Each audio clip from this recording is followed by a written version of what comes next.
মায়ার নবীর সাহাবী বেলাল আমার মায়ার নবীর মহাব্বতে তো বেশি দেখাচ্ছে। রসুলের সুন্নতের প্রতি বেলালের তো মহাব্বত ছিল।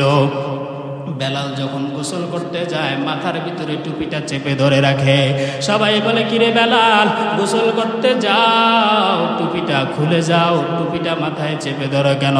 বেলাল বলে, না না, আমি টুপি খুলতে পারবো না, এটা আমার মায়ার নবীর সুন্নত, আমি মায়ার নবীর সুন্নত ফেলে দিতে পারবো না, আমি গোসল করব, টুপিটা মাথায় রেখে গোসল করব।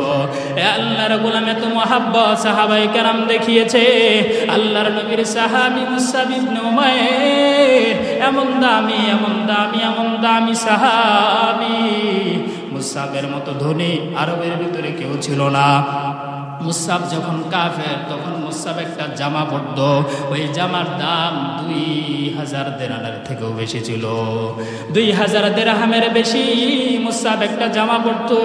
কিন্তু যখন কালেমা পড়া শুরু হয়ে গেল, যখন মুসলমান হয়ে গেল, তখন মুসআবের মা বাবা তাকে বন্দি করে রাখলো। বন্দি করে রাখার পরে এরপরে মুসআব রাগ করে চলে গেল। এলাকা ছেড়ে যখন মদিনায় চলে গেল, কালেমার বন্ধনে আবদ্ধ হয়ে গেল। মুসআব ইসলামের জন্য এত কষ্ট করেছে, ইসলামের জন্য কষ্ট করতে করতে গরিব হয়ে গেছে। মুসআব যখন যুদ্ধের ময়দানে হাজির, কালেমার পতাকা যখন হাতে লইল, কাফের মুশরিকরা আমার মুসআব রাদিয়াল্লাহু আনহুর একটা হাত কেটে নিয়ে গেল। মুসআব ইসলামের মায়া এত অন্তরে এত জমায়েছে, এক হাত কাটার পর মুসআব কালেমার পতাকাটা দ্বিতীয় হাতে উত্তোলন করলো। যখন মুসআবের দ্বিতীয় হাত ওই কাফের মুশরিকরা কেটে নিল, মুসআবের পুরো কালেমার পতাকা ফালায় না। মুসআব এবার দুই হাত পঙ্গু হয়ে গেছে, দুই হাত জমিনে পড়ে গেছে। এবার মুসআব কালেমার পতাকা জবান দ্বারা কামড় দিয়ে ধরছে, এমনভাবে জবান দিয়ে কামড় দিয়ে ধরলো। এবার দুশমনেরা মুসআব রাদিয়াল্লাহু আনহুর শরীরটাকে জখম করে ফেললো। তীর নিক্ষেপের মাধ্যমে, তরবারির মাধ্যমে তাকে শহীদ করা দেওয়া হলো। আল্লাহর নবী যখন কবরে শোয়াইলেন মুসআব রাদিয়াল্লাহু আনহুকে, যখন দাফন কাফনের জন্য কবরে শোয়ানো হলো, দেখে কাফনটা এত পাতলা, এত ছোট একটা কাফন, পাগুলো ডাকলে মাথা ঘুলে যায়, মাথাগুলো যখন ডাকে পাগুলো তখন ভুলিয়া যায়। এত গরিব সাহাবী, তখন আমার নবী বলে, ও সাহাবায়ে কেরাম দেখো, আমার মুসআব এত ধনী ছিল, ওর জামাটা 2000 দিরহামের থেকে বেশি ছিল। আজকে কবরে আমি শোয়াইলাম, আমার মুসআবের একটা কাফন কেনারও টাকা নাই। আরে আল্লাহর গোলাম, এই ছিল সাহাবায়ে কেরামের জিন্দেগি। আজ তোমার আমার জিন্দেগি, তোমাদের আমার খানার অভাব নাই, তোমার আমার ঘুমের অভাব নাই, থাকার জায়গার অভাব নাই, লেবাস পোশাকের অভাব নাই, এক বেলা খাবার না, 2-3-4 বেলা খাবার। আল্লাহর এই খাবার খেয়ে আমরা হারাম উপার্জন করি। আল্লাহর এই আসমানের নিচে থেকে, জমির উপর থেকে মাটি আমাদের জন্য বদদোয়া করে। জমিন বলে, এ গুনাহগার, আর কত অন্যায় করবা, আর কত আমাকে কষ্ট দিবা, আমার জমিনের বুকে থেকে বান্দা আমাকে আর কত লজ্জিত করবা, অপরাধ ছাড়িয়া দাও, বান্দা অপরাধ ছাড়তে রাজি না। আল্লাহ বলে, এর জমিন বান্দাকে পাকড়াও করবা না, আমি আল্লাহ তাআলা বান্দাকে সুযোগ দিলাম। ফাকরামাহু ওয়া নাআমা ফাআম্মাল ইনসানু ইযা মাবতালাহু রাব্বুহু ফাকরামাহু ওয়া নাআমা।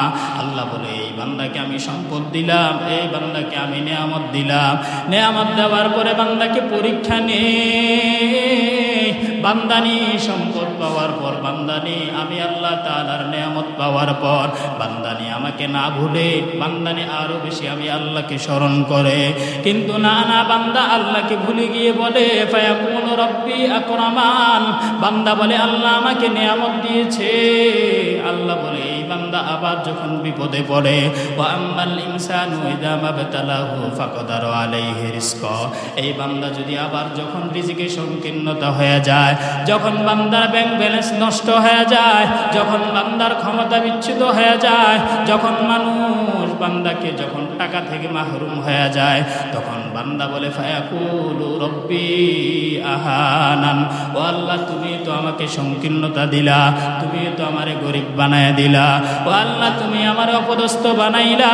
তাফসীরের ভিতরে আসছে, বান্দারা তখন কেমন জানি বলতে চায়, আল্লাহ আমাকে ইচ্ছা করে আমাকে অপমান লাঞ্ছিত করে। বলেন নাউজুবিল্লাহ। আমার আর আপনার জিন্দেগির হায়াত কিছু জিনিসের ভিতরে সীমাবদ্ধ করে ফেলেছে। দুনিয়ায় একটু সুন্দরভাবে থাকার জন্য, দুনিয়ায় একটু সুন্দর শান্তিতে থাকার জন্য আমার আর আপনার মেহনত যতটুকু, আখিরাতে একটু থাকার জন্য, আখিরাতে একটু আনন্দ পাওয়ার জন্য অতটুকু চিন্তা চেতনা বা মেহনত মুজাহাদা আমাদের মাঝে নেই। দুনিয়ায় ভোগ বিলাসিতা তো এমন, দুনিয়ায় কি প্রয়োজন? আপনি একটা ঘর সাজাইছেন, একটা ঘরের ভিতরে 4টা রুম করছেন, 2টা বাথরুম করছেন, ওই 4টা রুমের ভিতরে 2টা খাট বিছাইছেন, 2টা ডাইনিং টেবিল বিছাইছেন, কিছু চায়ের কাপ কিনছেন, কিছু চার ফ্রিজ কিনছেন, কিছু কাঁচের প্লেট কিনছেন, আর কিছু সোফা দিয়ে সাজাইছেন, ঘরটারে টাইলস মোজাক করছেন। এই সামান্য একটু সাজাইতে গিয়া, এই জিনিসটা মিলাইতে গিয়া আপনার 60 বছর চলে গেছে। এই জিনিসটাই তো মানুষের চাওয়া, এছাড়া তো অন্য কিছু না। একটু জমি কিনছেন, একটা বিল্ডিং করছেন, একটু টাইলস মোজাইক করছেন, এই তো জিন্দেগি। তো এখানে আপনার 60 বছর শেষ হয়ে গেছে। 2টা সোফা কিনতে কিনতে সময় চলে গেছে, 2টা রুম টাইলস করতে করতে সময় ব্যয় হয়ে গেছে, 2 শতক 3 শতক জায়গা কিনতে জিন্দেগির পুরা চাকরির বেতন শেষ হয়ে গেছে, হয় না? কি করছেন জিজ্ঞাসা করি, বলো হুজুর আলহামদুলিল্লাহ 4টা মেয়েকে বিয়ে দিছি, 2টা ছেলেকে বিদেশ পাঠাইছি, গ্রামে এতটুকু জায়গা কিনছি, শহরও এতটুকু কিনতেছি, চিন্তা ফিকির আছে, দোয়া করবেন। এই তো দুনিয়া, দুনিয়া না? এটার জন্যই আপনি শেষ। চুলগুলো পেকে গেছে, দাড়িগুলো পেকে গেছে, শরীরের চামড়াগুলো বটে গেছে, এখন আর যৌবনের যে উত্তাল তরঙ্গ ছিল এটা আর নাই। এখন হাজার চেষ্টা করলেও সেখানে ফিরতে পারবেন না, শেষ অটোমেটিক। কিন্তু এই জিন্দেগি শেষ করলেন এতটুকু মিলাইতে গিয়া। তো আখেরাত মিলাইতে গিয়ে, আখেরাতে একটা টাইস মোজাক রুমে থাকতে গিয়ে কতটুকু মেহনত আখেরাতের লাইনে প্রয়োজন সেটার চিন্তাও নাই, মেহনত তো নাই। দুনিয়ার বেতন বাড়ানোর জন্য, ভালো বেতন পাওয়ার জন্য কি মেহনত না করে মানুষরা? কিভাবে আমার বেতন বাড়বে, কিভাবে আমার প্রমোশন বাড়বে, কিভাবে আমার অর্থনৈতিক অবস্থা ভালো হবে, এটার জন্য মানুষ কি না করে?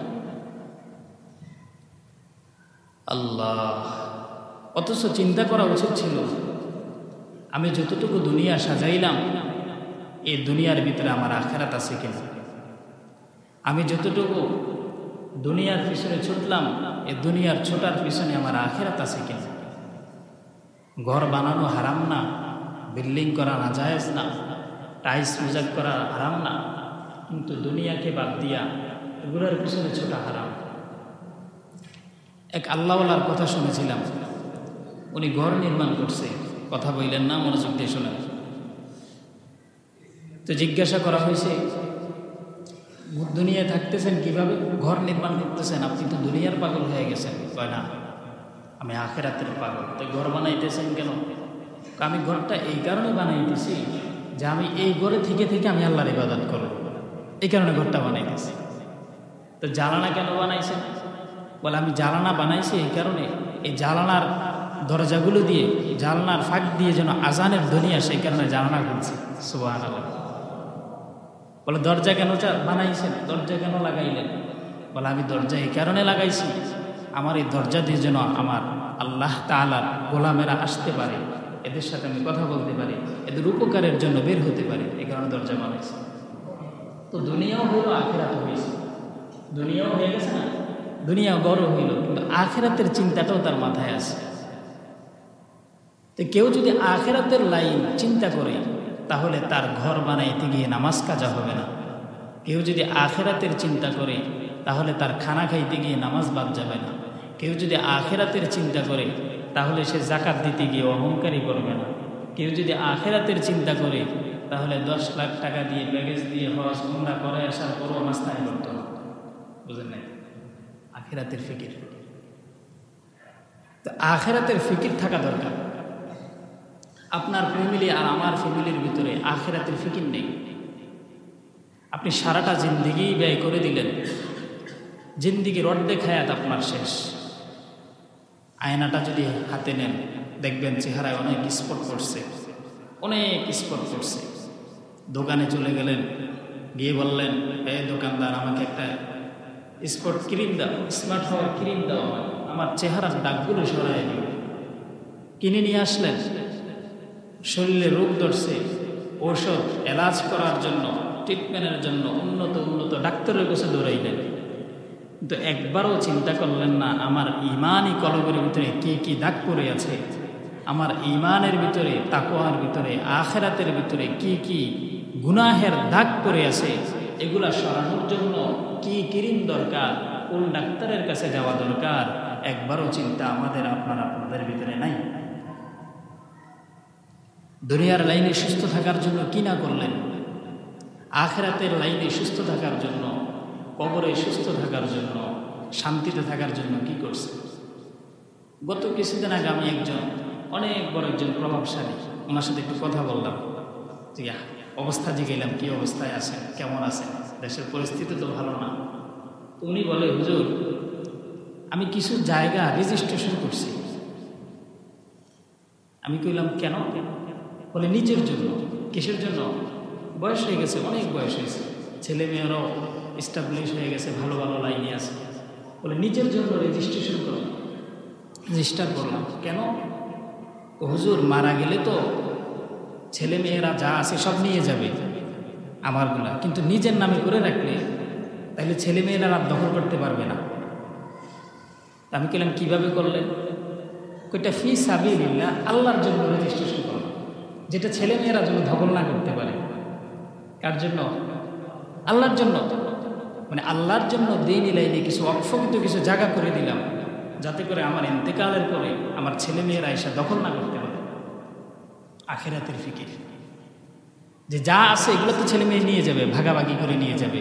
মরতে দেরি হইব, ব্যাংকের কাকলে দেরি হবে না, জায়গা সম্পত্তির ভাগ বটোয়ারা করতে দেরি হবে না, হয় না? ক্যাশ নিয়ে দৌড়াদৌড়ি করবে, কিন্তু এমন কিছু করে যাইতেছি যেগুলো ছেলে মেয়ে যেন দখল করতে না পারে। এটা আখিরাতের ফিকির। আখিরাতের ফিকির দরকার। আখিরাতের ফিকির যদি না থাকে কোনো লাভ হবে না। এত কষ্ট করতেছেন, আপনার ঘরের ভিতরে হারাম চলতেছে, আপনার ছেলেটার বয়স 12 বছর, 13 বছর, 14, 15, 16 বছর, একদিনও এই কপাল পরা মসজিদে এসে একটা সেজদা রক্ষে দেয় না। আপনারও লজ্জা লাগে না? আপনার সন্তানটা 12 বছর, 13 বছর, 14, 15, 16 বছর, 17 বছর হয়ে গেছে, এখনও 5 ওয়াক্ত নামাজ পড়ে না। আপনার লজ্জা লাগে না? আপনার বিবি পর্দা করে না, আপনার কাছে এখনো ভয় আসে না? আপনার একটুও লজ্জা লাগে না? এত সাজ সজ্জা করে বের হচ্ছে, আপনি আনন্দ পান।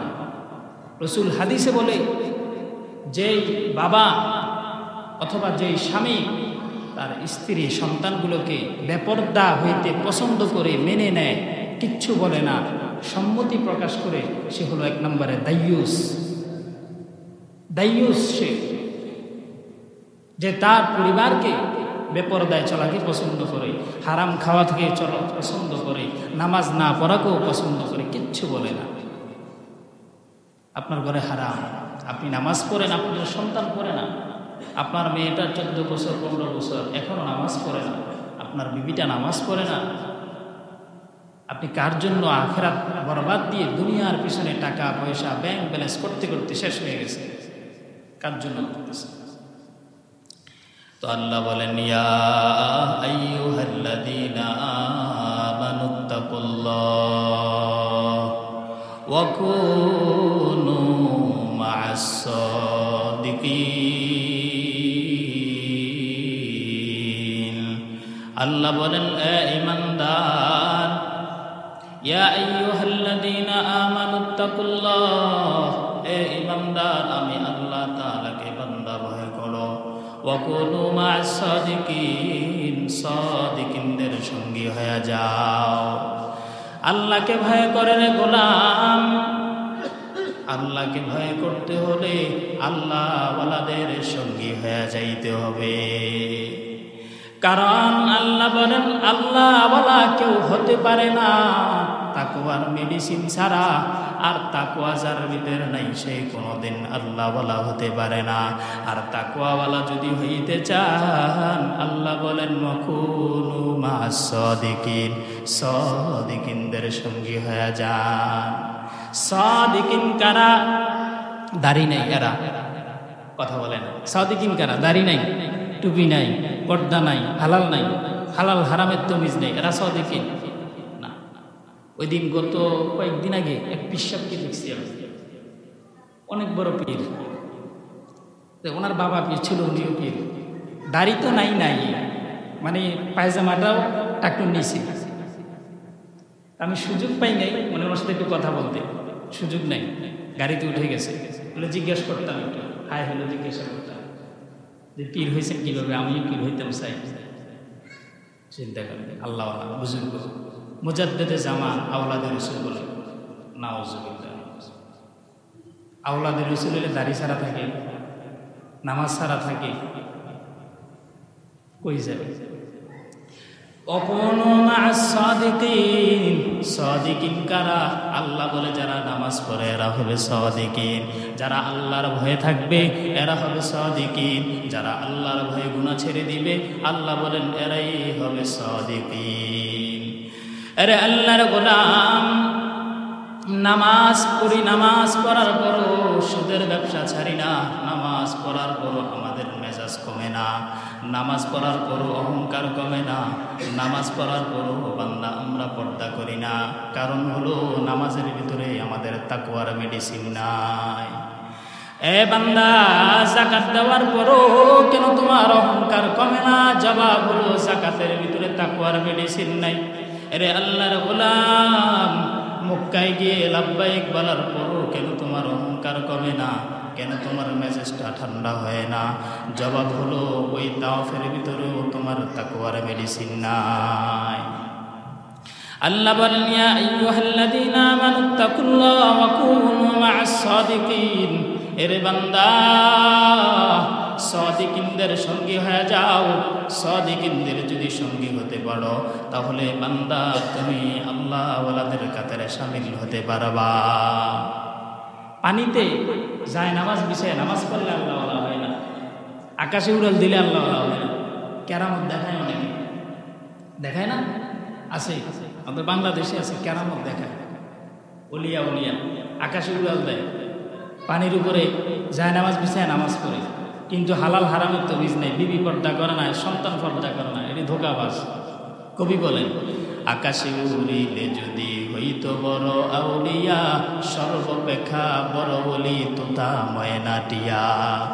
পানিতে ভাসিলে যদি হইতো বড় পীর, সর্বপেক্ষা বড় পীর কচ্ছপ কুমির। এসব পানিতে যায় নামাজ বিছায় নামাজ পড়লে লাভ হইতে না। যদি আপনার পরিবার পর্দা না করে, আপনার পরিবার হালাল না খায়, আপনার সন্তান নামাজ না পড়ে, এসব আল্লাহ ওয়ালার দরকার নেই। নিজে ভালো হতে হবে, আর নিজে ভালো হলে সন্তানগুলোকে ভালো বানাইতে হবে। আপনার সন্তান যদি ভালো না হয়, আপনার পরিবার যদি ভালো না হয়, তাহলে আপনি অপরকে কি বলবেন? ইয়া আইয়ুহাল্লাযীনা আমানু লিমা তাকুলুনা মা লা তাফআলুন। আল্লাহ বলেন নিজে যেই আমল করো না অপরকে সেই আমলের বয়ান করা যাবে না। নিজে দাড়ি রাখো না অপরকে দাড়ির বয়ান করা যাবে না। নিজে হালাল মতো চলো না অপরকে হালাল হারামের বয়ান করা যাবে না। আরে আল্লাহর গোলাম মায়ার নবী সাল্লাল্লাহু আলাইহি ওয়াসাল্লাম যখন কালিমার দাওয়াত দেওয়া শুরু করলেন, মক্কা কাফের মুশরিকরা ভেবেছে এগুলা মুহাম্মদের বানানো বানানো কথা। মুহাম্মদ জাদুমন্ত্র বলে মুহাম্মদ কুফরি কালাম করে, জিনের কালাম দেয়। মুহাম্মদ কোনো জাদুবিদ্যা অর্জন করে করে মানুষগুলোকে সেখানে জানায়া দেয়। আল্লাহ বলে না না, মুহাম্মদের কথাগুলো বানানো নয়, মুহাম্মদের কথাগুলো জিনের কালাম নয়, মুহাম্মদের কথাগুলো কোনো কাব্য রচিত কোনো কবিতা নয়, বরং এগুলা হলো আমি আল্লাহর কথা। বলেন সুবহানাল্লাহ।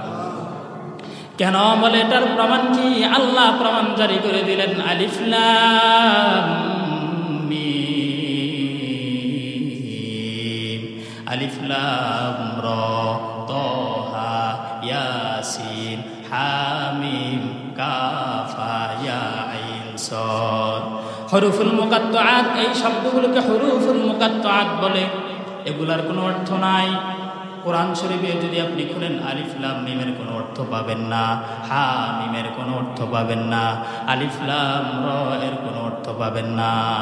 তাফসীরে লেখা হয় আল্লাহু আ'লাম বিমুরাদি বিহি যালিক, এগুলোর অর্থ একমাত্র আমার আল্লাহ জানেন। কে জানেন? এগুলার অর্থ আমার আল্লাহ জানে, আমার আল্লাহ ছাড়া অন্য কেউ এগুলার অর্থ জানে না। আল্লাহ বলেন, আমি মুহাম্মদেরকে এমন কিছু শব্দ দিলাম, এমন কিছু কোরআনের আয়াত দিলাম যেগুলোর অর্থ মুহাম্মদ জানে না। বলে কেন মুহাম্মদ জানবে না? বলে মানুষ যদি কেউ নিজের কিছু যদি বানায়, কিছু যদি তৈরি করে, তাহলে সেগুলার অর্থ তো মানুষ নিজেই আগে জানবে। কেউ যদি কিছু বানায়, আগে সেগুলোর অর্থ সে নিজে জানবে। যে যেটা নির্মাণ করবে সে সেটা সম্পর্কে আগে জানবে, এরপর সে মানুষকে জানাবে। তো মুহাম্মদের বানানো যদি হইতো, তাহলে মুহাম্মদকে জিজ্ঞাসা করো আলিফ লাম মিমের অর্থ কি, হা মিমের অর্থ কি, আলিফ লাম র এর অর্থ কি, মুহাম্মদ নিজেই জানে না। কারণ এটা তো তার বানানো না, এটা মুহাম্মদের বানানো না, এই কারণে মুহাম্মদ জানে না। তো আলিফ লাম মিম এগুলার অর্থ, আসলে এগুলার অর্থ আছে, লেখক জানে, পাঠক জানে না। লেখক জানে, পাঠক জানে। আমরা ভিজিটিং কার্ড বানাই, লেখা থাকে HMA খালেক, লেখা থাকে নি? কথা কয়, বুঝেন না কথা? তো আওয়াজ দেন না। HMA খালেক ভিজিটিং কার্ডে লেখা। একজনে ভিজিটিং কার্ড পাওয়ার পরে H দিয়ে হলো হাজী সাহেব, M দ্বারা মাওলানা, A দ্বারা আব্দুল খালেক, স্পষ্ট। পরে যার ভিজিটিং কার্ড সে কয় সর্বনাশ, কি বললাম? বলে আমি হাজী সাহেব বললাম, মাওলানা বললাম, আব্দুল খালেক আপনার নাম। বলে আমার 14 পুরুষের ভিতরে কেউ হাজী সাহেব নাই, আর মাওলানা তো আমার বংশের ভিতরেও নাই। তাহলে কি? বলে H দ্বারা হলো আমি বংশগত হাওলাদার, M দ্বারা মোহাম্মদ, A দ্বারা আব্দুল খালেক, স্পষ্ট। তাহলে ভিজিটিং কার্ডে সংকেত ছিল, লেখক জানে, পাঠক জানে নাই। আল্লাহ বলেন আলিফ লাম মিম এগুলার অর্থ আছে, লেখক জানে, পাঠক জানে না। লেখক জানে, পাঠক জানে না, এর অর্থ আছে। জবাব, আলিফ লাম মিমের অর্থ আছে, আমার আল্লাহও জানে, মুহাম্মদও জানে, কিন্তু মানুষকে জানায় নাই। কারণ এটা আল্লাহর সাথে কথোপকথনের গোপন পাসওয়ার্ড। এটা আল্লাহও জানে, আল্লাহর নবীও জানে, কিন্তু মানুষকে জানানো হয় নাই, উম্মতকে জানানো হয় নাই। কেন? এটা আল্লাহর সাথে কথোপকথনের একটা গোপন নাম্বার, পাসওয়ার্ড। তাফসীরের ভিতরে আসছে, তাফসীরে বাইজাবির ভিতরে আসছে যে আলিফ দ্বারা উদ্দেশ্য হলো আল্লাহ, আর লাম দ্বারা হলো জিব্রাইল, আর মিম দ্বারা হলো মুহাম্মদ। আল্লাহ জিব্রাইলকে জানাইল, জিব্রাইল মুহাম্মদের কাছে ওহী নিয়ে আসলো, আলিফ লাম মিমের অর্থ করছে, এটা বোঝানোর জন্য করছে।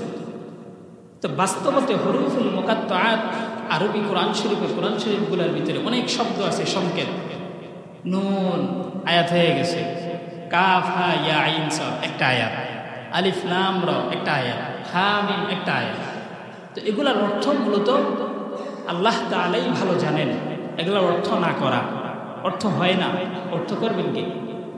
তো এগুলো মুহাম্মদকে আল্লাহ তাআলা জানায় নাই, এই কারণে যাতে করে মানুষ এগুলো না বলে যেগুলো তো মুহাম্মদের বানানো কালাম। যদি মুহাম্মদের বানানো কালাম হয়, তাহলে মুহাম্মদকে জিজ্ঞাসা করে এগুলোর অর্থ কি, মুহাম্মদ তো নিজেই জানেন। তো এই কারণে আল্লাহ বলেন, এ মুমিন, আমি আল্লাহর গোলাম, আমি আল্লাহর কথাগুলো মানো। আমি আল্লাহর কথাগুলো মুহাম্মদের বানানো কথা না, আমি আল্লাহর কথাগুলো কোনো জাদুমন্ত্র কুফরি কালাম না, আমি আল্লাহর দিক নির্দেশনাগুলো কোনো কবিতার কাব্য রচনা নয়। ওয়া কুনু মা'আস সাদিকিন, সাদিকিনদের সঙ্গে হয়ে যাও। আল্লাহওয়ালা কেউ হতে পারবে না মুত্তাকির পরিচয় ছাড়া, মুত্তাকির মেডিসিন ছাড়া, তাকওয়ার মেডিসিন ছাড়া কেউ কোনোদিন আল্লাহওয়ালা হতে পারে না। আর যদি আল্লাহওয়ালা দাবি করে, মুজাদ্দিদে জামান দাবি করে, কিন্তু পর্দা করে না, হালাল হারামের ভিতরে তমিজ নাই, তাহলে বুঝবেন আসলে সে কোনোদিন আল্লাহওয়ালা হতে পারে না। আরে আল্লাহর গোলাম, আল্লাহওয়ালা প্রয়োজন। অনেকে আবার আল্লাহওয়ালা মানে না, পীর মুর্শিদ মানে না, ইমাম মানে না, মাযহাব মানে না, আছে না নাই? কথা কয় না? আছে, অভাব নাই। আল্লাহ বলেন কেন মানা যাবে না? মানতে হবে। এক নাম্বার আল্লাহওয়ালা হওয়ার জন্য দুই পরিচয়। এক নাম্বার রিজালুল্লাহ, দুই নাম্বার কিতাবুল্লাহ। রিজালুল্লাহ মানে ব্যক্তি। কে সে ব্যক্তি? মা'আন নাবিয়্যিন ওয়াস-সিদ্দীকিন ওয়াশ-শুহাদা ওয়াস-সালিহিন। দুই নাম্বার কিতাবুল্লাহ, আল্লাহর কিতাব। শুধু কিতাব পড়লেই হবে না, ব্যক্তিও মানা লাগবে। লাগবে কি লাগবে না? অতীতে একদল ছিল, এরা ব্যক্তি মানে নাই, কিতাব বুকে লাগাইছে, এরা গুমরাহ হয়ে গেছে। আরেক দল ছিল, এরা কিতাব মানে নাই, শুধু ব্যক্তি মানেছে। ব্যক্তি যদি জাহান্নামে যায় সে যাবে, এরাও গুমরাহ হয়ে গেছে। বর্তমানেও একদল আছে, এরা বলে কিতাব মানি, কোরআন মানি, হাদিস মানি, ব্যক্তি মানি না, না না, তুমিও গুমরাহ হয়ে যাইবা। আরেক দল আছে বলে না, শুধু ব্যক্তি মানি, কিতাব মানি না, কোরআন মানি না, হাদিস মানি না, এরাও গুমরার দল। অতএব কোরআন হাদিস লাগবে, ব্যক্তিও লাগবে। লাগবে কি লাগবে না? ইমাম লাগবে, মাযহাব লাগবে। শুধু ব্যক্তি মানলেই হবে না, ব্যক্তিকে কোরআন হাদিস দিয়ে মানতে হবে। শুধু কোরআন হাদিস দিয়ে মানলে হবে না, ওই কোরআন হাদিস বুঝনেওয়ালা, বুঝানেওয়ালা ইমাম লাগবে। ওস্তাদ ছাড়া ছাত্র বৈধ না অবৈধ? কথা কয় না? অবৈধ। বাপ ছাড়া সন্তান যেমন অবৈধ, ওস্তাদ ছাড়া ছাত্রটাও তেমন অবৈধ। যদি মনে করেন পরে বড় মহাপণ্ডিত হয়ে যাবেন, মুজাদ্দিদে জামান হয়ে যাবেন, বড় মুফতি, বড় আল্লামা, বুখারীর হাফেজ হয়ে যাবেন, এ মুমিন আল্লাহর গোলাম, বলেন বুখারী শরীফটা আমার মায়ার নবী শিখাইছেনি? এটা কি মায়ার নবীর হাদিস বুখারী? না, বুখারী মায়ার নবীর হাদিস না। বোখারা একটা অঞ্চলের নাম, বোখারা একটা এলাকার নাম। আমার মায়ার নবীর বছরের পর যুগের পর যুগ, সাহাবায়ে কেরামের যুগ, এরপরে তাবিনদের যুগ, এদের 3 যুগ পারার পরে এরপরে ইমাম বুখারী একটা হাদিসের কিতাব লিখছে মানুষগুলোকে বোঝানোর জন্য। এটা তো পরের যুগের। তো এরা আগের জামানায় তারা মানে নাই। ইমাম বুখারীর উস্তাদ ছিল, সাহাবায়ে কেরামের উস্তাদ ছিল, আমার মায়ার নবীর উস্তাদ ছিল কি ছিল না? অতএব এই কথাটাই আল্লাহ বুঝাইতে চায়, ব্যক্তি মানা লাগবে, কিতাব মানা লাগবে। যদি ব্যক্তি মানা না লাগতো, আল্লাহ বলেন আমি 104খানা কিতাব জমিনে পাঠাইয়ে নবী পাঠানোর প্রয়োজন মনে করতাম না। 104খানা কিতাব পাঠাইছি জমিনে, সাথে সাথে এই কিতাবগুলো বুঝানোর জন্য আমি ব্যক্তি পাঠাইছি, লক্ষ লক্ষ নবী পাঠাইছি, এই কারণ কিতাবগুলো বুঝিয়ে দিবে। অতএব যদি মনে করে কেউ ব্যক্তি লাগবে না, হবে না। ওয়াকুনু মা'আস সাদিকিন, সাদিকিনদের সঙ্গে হয়ে যাও। আরে আল্লাহর গোলাম, যে বান্দা নামাজ পড়ে তাকে বলা সাদিকিন বলা হবে। যে বান্দা পর্দা করবে, যে বান্দা উলামায়ে আহলে হকের কথাগুলো মেনে চলবে, যে বান্দা হারাম থেকে দূরে থাকবে, একে সাদিকিন বলা হবে। আল্লাহ বলেন যার ভিতরে তাকওয়া নাই সে কোনোদিন মুত্তাকি হতে পারবে না। আমার রাসূলের মহব্বত যে বান্দার ভিতরে থাকবে না, সে কোনোদিন মুত্তাকি হতে পারবে না। মায়ার নবীর সাহাবী বেলাল, আমার মায়ার নবীর মহব্বত এত বেশি দেখাচ্ছে, রাসূলের সুন্নতের প্রতি বেলালের তো মহব্বত ছিল। বেলাল যখন গোসল করতে যায় মাথার ভিতরে টুপিটা চেপে ধরে রাখে। সবাই বলে কিরে বেলাল, গোসল করতে যাও, টুপিটা খুলে যাও, টুপিটা মাথায় চেপে ধরো কেন? বেলাল বলে না, আমি টুপি খুলতে পারবো না, এটা আমার মায়ার নবীর সুন্নত, আমি মায়ার নবীর সুন্নত ফেলে দিতে পারবো না। আমি গোসল করব, টুপিটা মাথায় রেখে গোসল করব। আল্লাহর গোলাম এত মহাব্বত সাহাবায়ে কেরাম দেখিয়েছে। আল্লাহর নবীর সাহাবী মুসআব ইবনে উমাইর এমন দামি সাহাবী, মুসআবের মতো ধনী আরবের ভিতরে কেউ ছিল না। মুসাব যখন কাফের তখন মুসাব একটা জামা পরতো, ওই জামার দাম 2000 দিরহামের থেকেও বেশি ছিল। 2000 দিরহামের বেশি মুসাব একটা জামা পরতো। কিন্তু যখন কালেমা পড়া শুরু হয়ে গেল, যখন মুসলমান হয়ে গেল, তখন মুসাবের মা বাবা তাকে বন্দি করে রাখলো। বন্দি করে রাখার পরে এরপরে মুসাব রাগ করে চলে গেল। এলাকা ছেড়ে যখন মদিনায় চলে গেল, কালেমার বন্ধনে আবদ্ধ হয়ে গেল।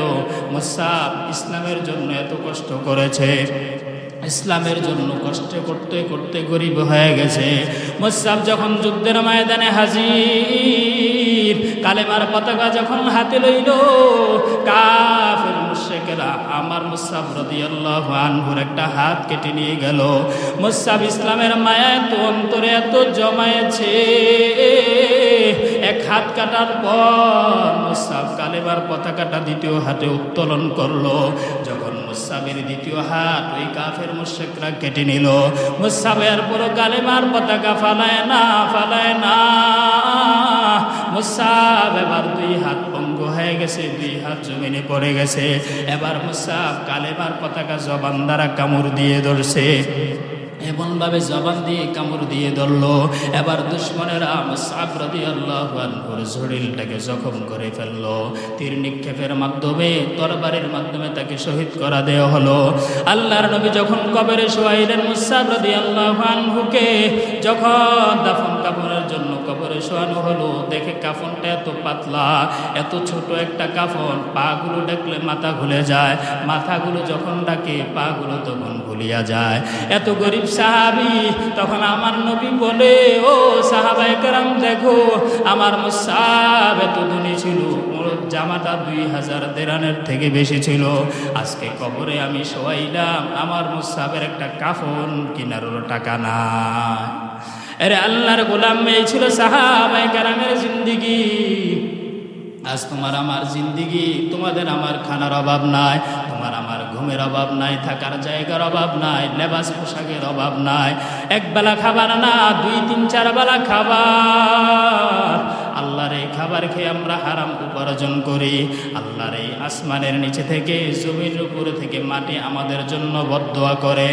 জমিন বলে, এ গুনাহগার, আর কত অন্যায় করবা, আর কত আমাকে কষ্ট দিবা, আমার জমিনের বুকে থেকে বান্দা আমাকে আর কত লজ্জিত করবা, অপরাধ ছাড়িয়া দাও। বান্দা অপরাধ ছাড়তে রাজি না।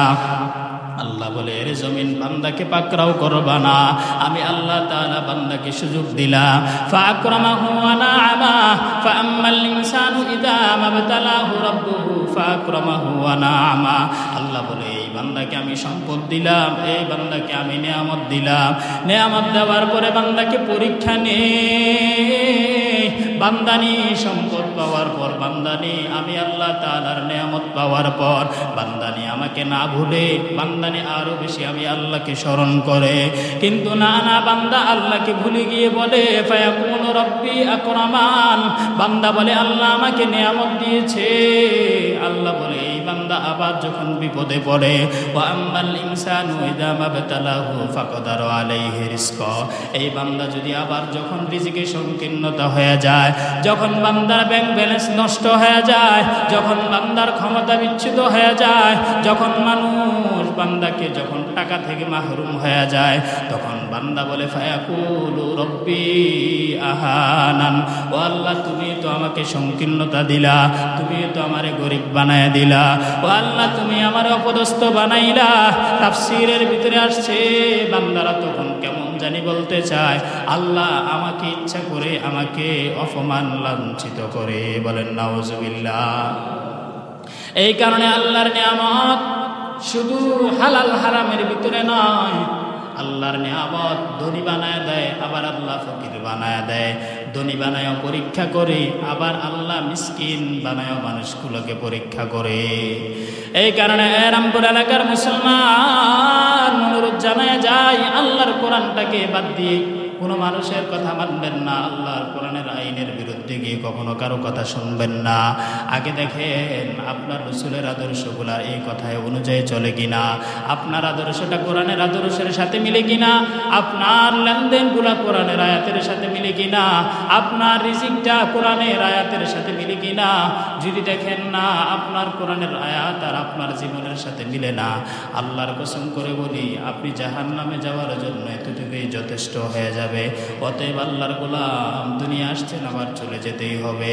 আপনার সামনে আপনার সন্তান চলে যায়, আপনার সামনে আপনার মা চলে যায়, আপনার সামনে আপনার বাবা চলে যায়, আপনার সামনে আপনার পাড়া প্রতিবেশীর বন্ধুরা চলে যায়। আল্লাহ বলে, বান্দা আমি ইচ্ছা করলে তোকেও নিয়ে যেতে পারতাম, কিন্তু আমি আল্লাহ তোকে নেই নাই। আমি আল্লাহ তোর পার্শ্ববর্তী একজনকে নিয়ে তোকে সতর্ক করলাম, তোমাকে সতর্ক করছি। আমি তোমাকেও ইচ্ছা করলে আমি নিয়ে যেতে পারতাম, কিন্তু তোমাকে সতর্ক করলাম। আয়নাটা হাতে নিবা, আয়নায় হাতে নেওয়ার পর চেহারাটা আয়নায় দেখবা, দেখবা চুলগুলো কবে জানি সাদা হওয়া শুরু হয়ে গেছে। এক সময় তো শৈশবকাল ছিল, এক সময় তো যৌবনকাল ছিল, কিন্তু যৌবনও ফুরিয়ে গেছে, শৈশবও ফুরিয়ে গেছে। কখন জানি এগুলো সাদা হওয়া শুরু করছে। আল্লাহ বলে, সাদা হওয়া না, তোমাকে মেসেজ দিতেছি যে তোমাকে চলে যেতে হবে। তোমার সন্তানকে নিয়ে গেছি, তোমাকে বিপদে দেই নাই, তোমাকে মেসেজ দিছি যে তোমাকেও আসতে হবে। তোমার মাকে নিয়েছি, মেসেজ দিছি, বার্তা দিছি যে সাবধান হয়ে যাও, তোমাকেও আসতে হবে। তুমি কবরে যাকে শোয়াইতেছ, তুমি এটা মনে করো যে তোমাকেও এখানে আসতে হবে। এই চিন্তা করা, নিজের পরিবারকে নিয়ে চিন্তা করা। যত ভোগ বিলাসিতাই অর্জন করেন, যদি আখেরাত কামাইতে না পারেন, এ দুনিয়া আপনাকে কবরে ছাড়া কোনো কোথাও দিবে না। মাটি চাপাইয়া পাড়াইয়া পাড়াইয়া মানুষ আপনাকে অন্ধকার কবরে দেখে আসবে। বৃষ্টি বলেন, কাদা বলেন, রোদ্দ বলেন, মাটি বলেন, বলবে কেউ যে ম্যাগের দিন তো আজকে দাফন হবে না? বলবে? বলবে না, সবাই রেখে আসবে। অন্ধকার হলেও বলবে না, না আলো হইলে দেবো, সূর্য উঠলে কবরে দেবো।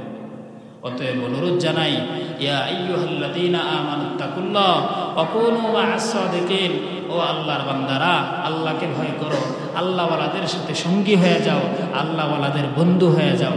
আল্লাহওয়ালার বন্ধু হওয়া ছাড়া দুনিয়ায় এবং আখিরাতের সফলতা নাই। আল্লাহ তাআলা আমাদেরকে এই কথাগুলোর উপর মেনে চলার তৌফিক দান করুন।